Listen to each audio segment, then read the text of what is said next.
We like to think that we live in a nice, safe neighborhood. The truth is that a burglary occurs every 13 seconds, and homes without a security system have a 300% greater chance of getting broken into.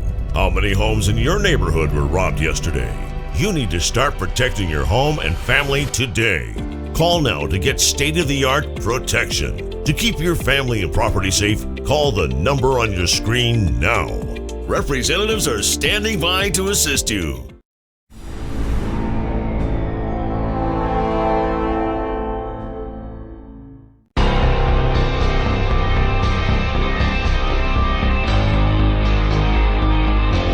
The Turnpike Sports Book Report.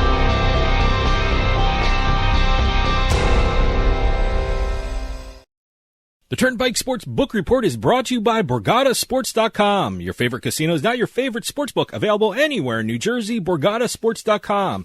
Sign up at BorgataSports.com using our promo code PIKE, that's P-I-K-E. Make your first wager of $20 or more and you'll get $100 in free bets.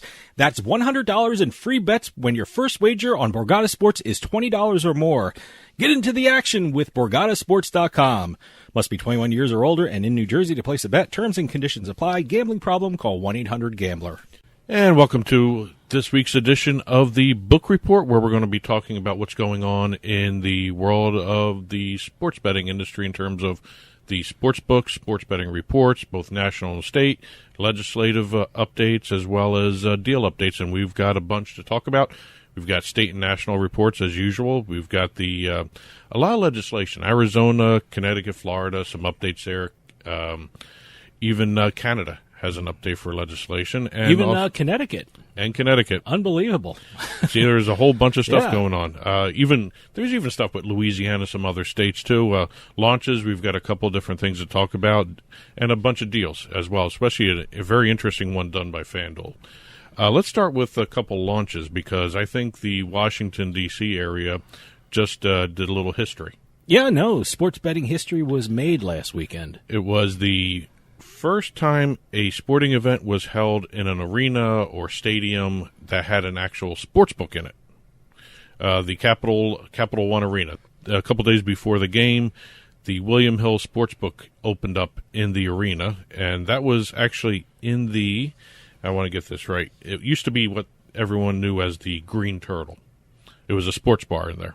There's arena. Actually a Green Turtle in northern New Jersey, so I'm not sure how far that sports bar chain goes, but there was one in New Jersey. There is one in New Jersey. So. Well, this was an 18,000 square foot venue. It's going to be open 365 days a year. It's not just game day. Good. Which is nice to see. A lot of legislation wanted certain in-arena sports books to be only on game days, especially in the early stages of legislative formation. But this will be opened up year-round. Good. They're going to have 20 betting windows, as well as about a dozen or so self-serve kiosks. And this was the actual first time in United States history, actually North American history, that a sporting event happened at a book like this. I think we're going to start seeing this more and more. I hope so. Yeah. I know with Arizona and Maryland, they've got legislation on the books, and they're going to be having the sports betting sites within some of the teams' arenas. Great. Actually, even golf courses, too. Yeah, going to start getting into it. Going over to some of the numbers, we talked earlier about what's going on nationally with Nevada and New Jersey taking the lead from Nevada in terms of national sports betting handle. But Nevada, and this came about when Nevada released their April numbers. Nevada had a handle of $457.8 million, a revenue of $27.24 million, and a amount in taxes of $1.84 million. Again, Nevada, for people who aren't familiar with Nevada, they have the regulation in place where it's in-person registration. Yeah, what that means is if you sign up for an online sports book, you have to finish your registration at the actual physical sports book. Right, and of the $27 million, it's a ridiculous rule. I'm not sure what. Of course they want the traffic and they want people through the doors. I get it. I understand. You walk through the door, you're going to play your slot machines, maybe a table game. But I understand why. But for convenience of people. Well, that's the idea behind the in-person. Illinois just reinstated it not too long ago, about maybe 2 months ago. But mobile generated just under $18 million of the $27 million revenues. So mobile is getting, again, popular. Once people have it, people start doing the mobile betting wherever they're at. They're in a restaurant somewhere. They're they're home or out somewhere with the kids. I mean, family. the in-person registration isn't too much of a burden if you're near Las Vegas or if you're near Reno. But if you're out in the outskirts of Nevada somewhere, what you going to drive down to Las Vegas or Reno, a couple-hour drive to finish your registration or for Henderson mobile sportsbooks? or whatever. Yeah, something like that. It's one of those things where, yeah. And also if you're hiking in the mountains in Nevada, Nevada's huge for mountains, so you're not. Well, no, I'm just saying living. You're going to be able to do it while you're hiking. That's what the mobile allows you to do. If they didn't have their registration, if you wanted to do a registration in the mountains, you could do it. Yeah. Well, that's the point. If you're next to an actual physical sports book, it's easier for you to complete your registration. Yep. West Virginia and New Hampshire and Tennessee all reported their numbers. It's interesting. West Virginia had a $28 million handle in the month of April, which was the slowest month since July of 2020, which was a pandemic month. Well, like I said, April's a tough month. There's after looking at March and the huge numbers in March, April is always kind of a letdown. Well, you have to be mentally prepared to look at the numbers from April. It's one of those things where a lot of times you're looking at April, depending on what state it is, because there's a lot of different things going on. I know some states allow betting on spring football, and there's all different types of events. But April is almost, I guess, I don't want to say a dead month, but there's a lot It's a slower month. Also depends on the state. I mean, if you're a college basketball or college football state where that's your heavy betting, you're going to have a lower month anyway because there's none of that going on. Let's see. Over in West Virginia, the Greenbrier was the leader in handle, $12.4 million. Now, Greenbrier is the private. I'm always casino. shocked with that. That's the. I've never been to the Greenbrier, but I know it's considered one of the air quotes private sports books where you either have to be a guest at the Greenbrier. You just can't walk off the street and go into the Greenbrier. Exactly. Yeah. But they led the state because they're also partnered with two of the big ones, FanDuel and BetMGM. Mm-hmm. They actually partnered with two of the three big ones. Good. And they brought in $12.4 million in handle. Let's see. Both FanDuel and BetMGM came in around 94% of that total. So not a lot of actual retail betting going on at the Greenbrier itself. Colorado. Let's skip over to there. They released their they had a press release, and I thought it was kind of interesting. They were touting the total amount of taxes collected from the first year of sports betting. Okay. $6.6 million. Wow, that's great. Well, it's great on its face, but what they had promised in terms of anticipated tax revenue in the first year, I think it was like twice that amount, or maybe three times that amount. But we went through a pandemic, so you gotta view those numbers in that kind of sphere of you also gotta remember of the environment there. Colorado has online, and online they were like 98% online all the way through the pandemic anyway. I mean, a lot of sports weren't going on, but I bring up Colorado right now because they released the top sports for the year, and your favorite sport made the top 5. Top 5, really? Table tennis, right? You're talking about table tennis, Table tennis. Top 5, really? Yes. Table tennis, let's see, in the month of April brought in $8.7 million wow. in handle. Table tennis for the first year, $99.98 million in handle. Wow. So there is a table tennis segment of the population that I guess lives in Colorado. It's unbelievable. I mean, hey, good. Whatever makes you happy. Whatever thing you like. I'm looking at some of the sports books here in New Jersey. I'm looking see if anyone have a table tennis market here. So, I'm not seeing a lot of table tennis right now, but Well, I just Colorado and Oregon just mystify me with table tennis. Yeah, Both of them are huge table tennis markets.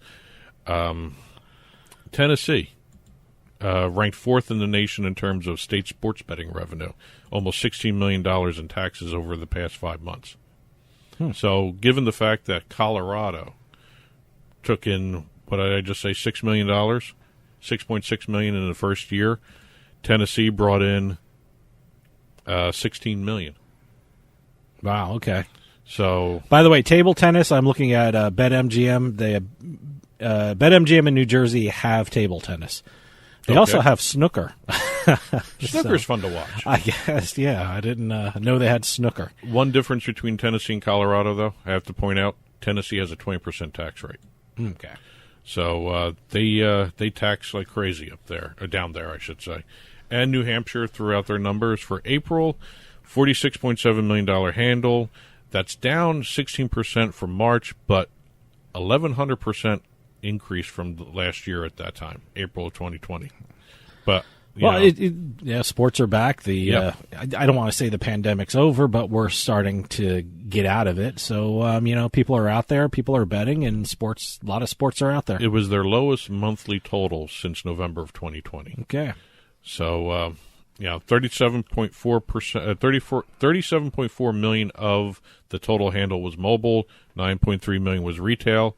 They had 3.3 million in revenue. Again, increase of almost 1,100%, or just over 1,100% from last year. Mm-hmm. Let's see. Sports betting, they released also their year-to-date. Sports betting for the 9 months at the end of April, 32 million. 26 of that was online, 5 was retail. That's the revenue and a handle of $439 million during the 9-month period, with $376 spent on mobile. So their mobile industry, which is DraftKings. Yeah. That's kind of an indication of what New York's going to look like, I think. Let me tell you something about New Hampshire in the wintertime. It is freezing up there, and, mobile anything up in New Hampshire in January and February is a good thing. So, mobile should do very, very well in the future in New Hampshire. Oh, yeah, yeah. And a couple other launches to talk about. We have Bally's launching Ballybet in Colorado. What I'm hearing is they're going to have 3 more states. Have they announced the 3 more states, or 3 more jurisdictions, I should say? No, but you got to think New Jersey is one of them. Well, yeah, New Jersey. They have one of my favorite retail sports books in Atlantic City, and that was The Book. It was called The Book. I'm not quite sure what it's called right now, but it was Bally's The Book. has a FanDuel sportsbook now. Yeah. So yes. So my favorite one that used to be Bally's is now Caesars. It's Caesars, but Bally's now has a new FanDuel retail book. Yeah. Yes. Esports Entertainment Group got their gaming license approved from New Jersey Division of Gaming Enforcement, so they are going to be moving forward with launching their esports betting platform, as well as a sports betting platform in New Jersey. We'll see exactly how long that takes to go. Let's see, Indiana. I found this interesting. Not only did they add the NBA draft lottery to the approved events for sports betting, they just added the match. Great, good. They didn't have the match last year. I would have thought they would have had the match before this, or unless what they do is they take it on, it off. And when we talk about the match, we of course are talking about the golf tournament. With this year, it's Tom Brady and Phil Mickelson against Aaron Rodgers and Bryson DeChambeau, and it's up in Montana, and it's the most fun thing that you could bet on all year. I love watching it. I love betting on it, and it's a lot of fun. I was actually waiting for DraftKings to throw DeChambeau into that because they're one of the sponsors of the match. Okay, and that's their sponsored player. So it'll be fun to see exactly where this one goes. Last year's was good. I think the one with Barkley commentating instead of playing was better. Yeah.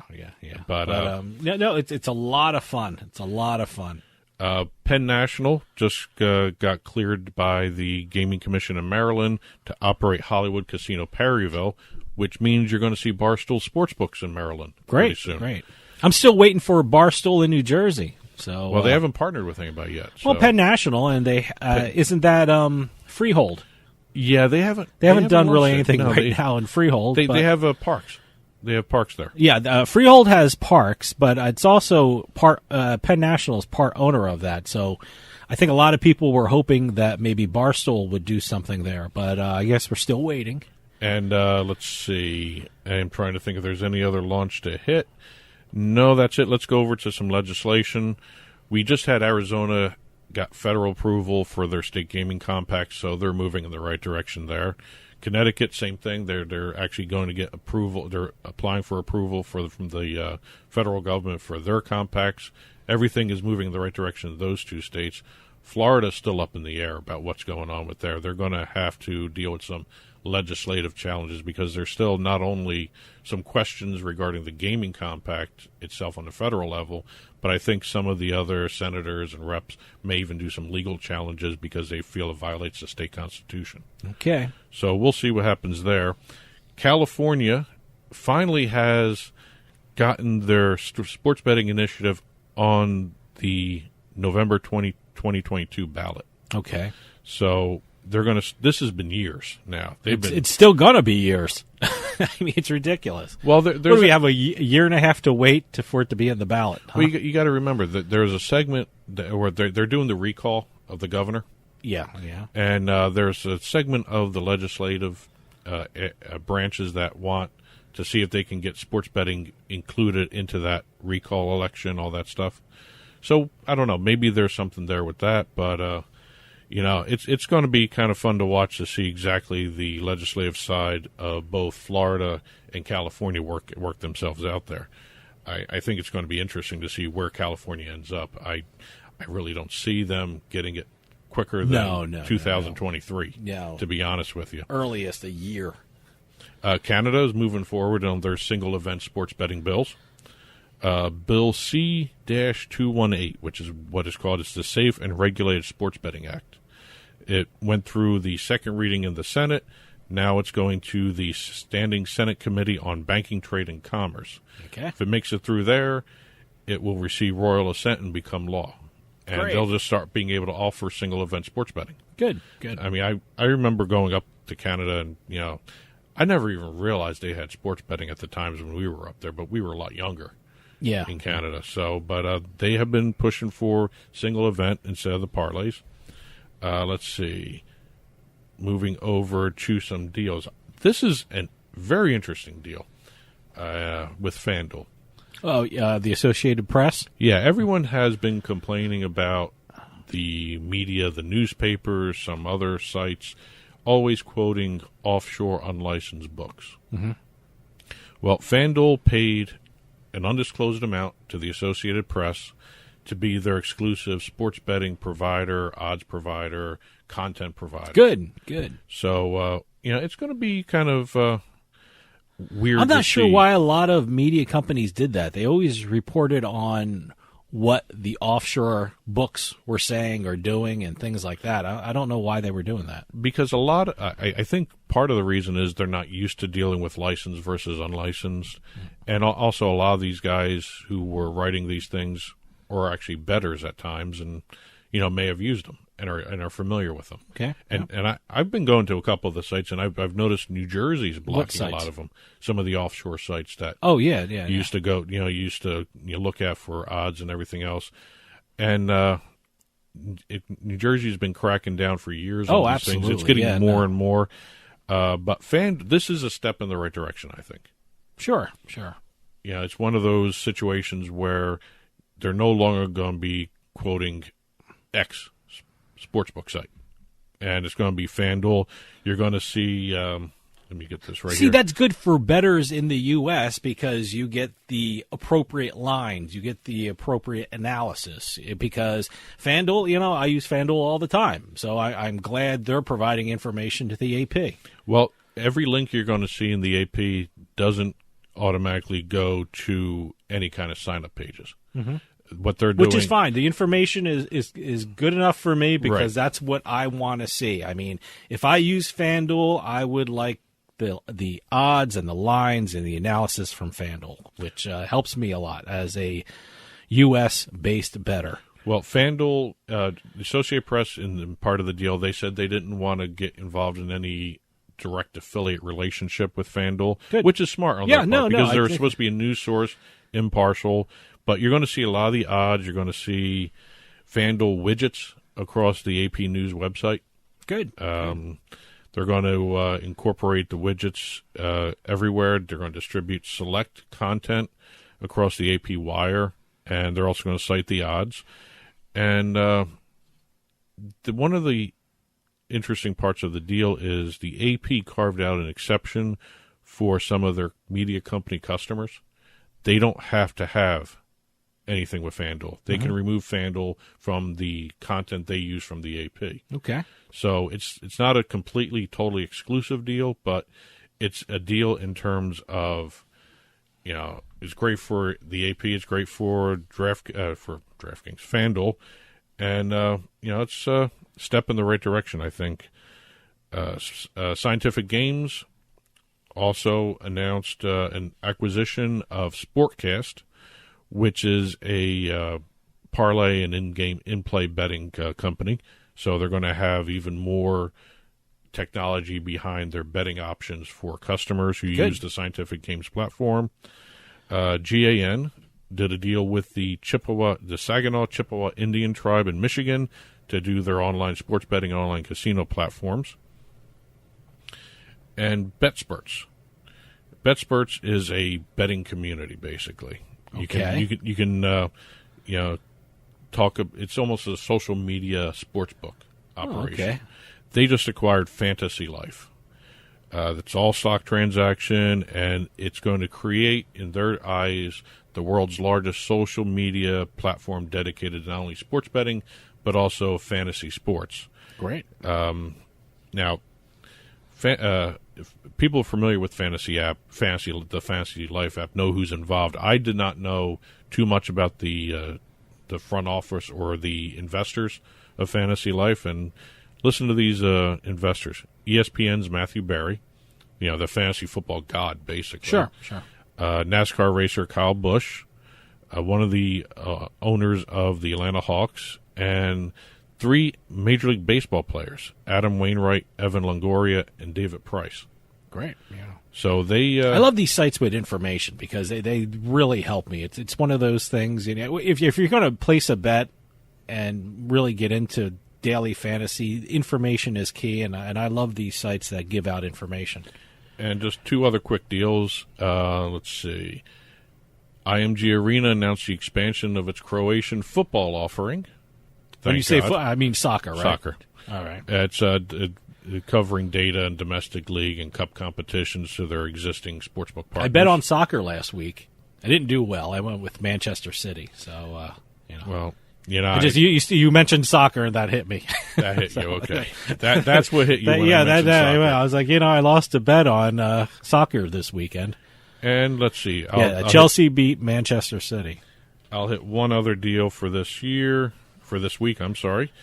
DraftKings made a financial commitment to a new initiative launched by the International Center for Responsible Gaming.